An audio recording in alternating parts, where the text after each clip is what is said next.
დღეს ჭარბტენიანი ტერიტორიების მსოფლიო დაცვის დღე აღინიშნება. ყოველი წლის 2 თებერვალს ეკოლოგები განსაკუთრებულ ყურადღებას იმ ჭარბტენიანი მიწების დაცვაზე ამახვილებენ, რომლებსაც რამსარის კონვენცია იცავს. რეგიონის მასშტაბით ასეთი ქობულეთში დაცულ ტერიტორიათან ნუსხაში შესული ისპაანის ჭაობია.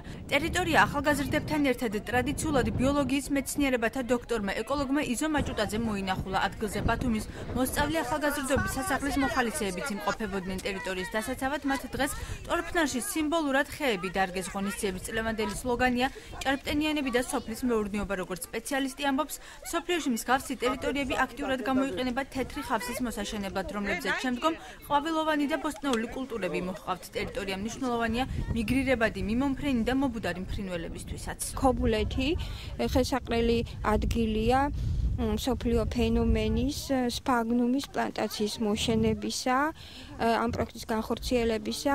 თვითონ ეს სფაგნუმი ან თეთრი ხავსი, რომელსაც თვითონ რომელსაც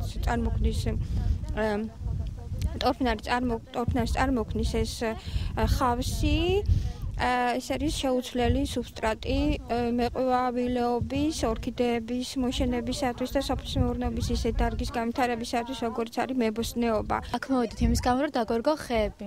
დავეხმაროთ ბუნებას, ამ აქციის მონაწილეები ვართ. ეს ძალიან მნიშვნელოვანია ბუნების შექმნისთვის, უდიდესი როლია ხეების დარგვა.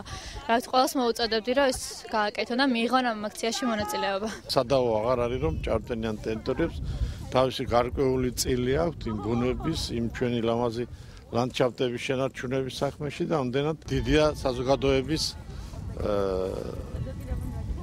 ის როლიც, რომ დაწყებული საგანმანათლებლო ორგანიზაციებიდან ბავშვებში შევიტანოთ ეს მცნება ამ მნიშვნელობის, მოფრთხილების, ბუნებაზე მოფერების და ყველა ღონისძიების, რომელიც საჭიროა ჩვენი საზოგადოებისათვის.